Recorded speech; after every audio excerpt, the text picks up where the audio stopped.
Well, the defense rests their case in the trial of Alec Murdaugh. Their last witness, Murdaugh's brother, John Marvin Murdaugh, who testified against allegations that he killed his wife and son. Now, John Marvin said Murdaugh and his wife Maggie had a good marriage and were a loving couple. He also talked about his nephew Paul, and he said they were very close. I'm gonna have a hard time talking about Paul because we had a very special relationship, but I knew him very well, and I'll do my best to answer any questions about him.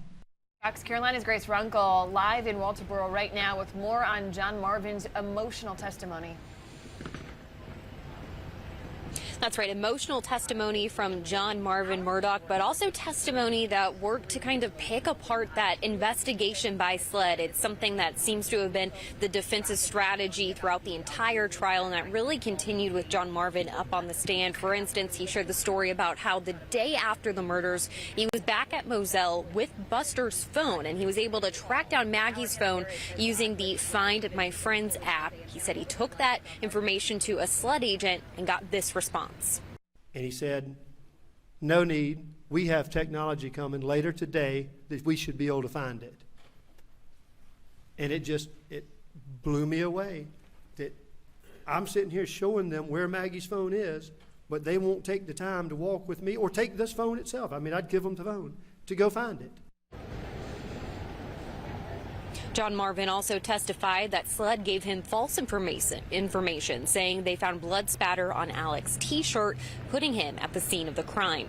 Now, a big part of John Marvin's testimony and the defense's story throughout the trial has been how cooperative the family has been with investigators following the murders.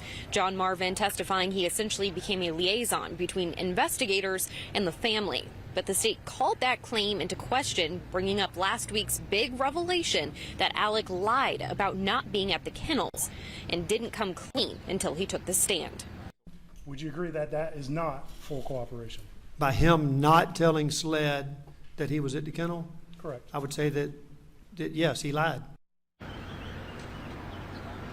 The defense has now rested its case after 14 witnesses and 1 week of testimony. Tomorrow, the state will begin calling their rebuttal witnesses. We're told that they have at least 4 or 5 they plan to bring back on the stand. Justin, Tori. And Grace, we know that there was mention of the jury visiting the crime scene at the beginning of the trial, and it was also mentioned earlier today. So where does that stand as far as the jury actually going to Moselle? Right.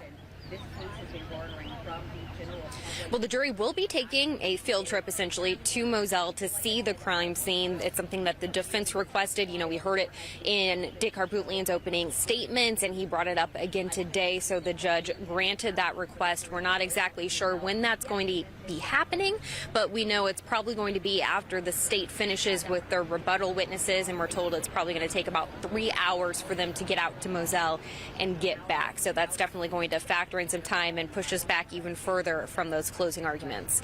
Live in Walterboro, Grace Runkle, Fox Carolina News. All right, Grace. And we also heard from 2 other witnesses before John Marvin Murdaugh took the stand.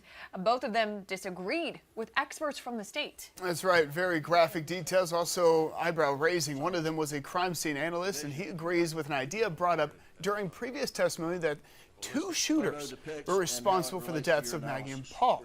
Well, he testified it would be very unlikely that one shooter would have been able to kill both Paul and Maggie, and said he believes, based on the blowback that comes from using a shotgun, there had to have been 2 shooters.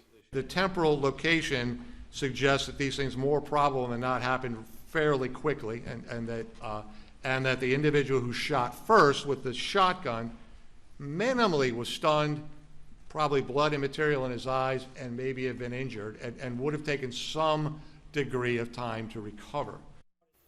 Now, the defense also called a forensic pathologist to testify today. Dr. Jonathan Eisenstadt has worked with the Georgia Bureau of Investigations. Well, today he testified Paul had to have died from a contact wound at the top of his head. Now, that means the end of the gun was against his skull. Now, this is the exact opposite of what the state's pathologist found. Dr. Eisenstadt says that the damage to Paul's head could only be done if the gun was pressed right against the head. Now, as we mentioned earlier, even though the defense has rested, this does not mean that the jury will immediately begin deliberations. The prosecution, again, as you heard Grace say, that they will call at least 4 more witnesses for rebuttal.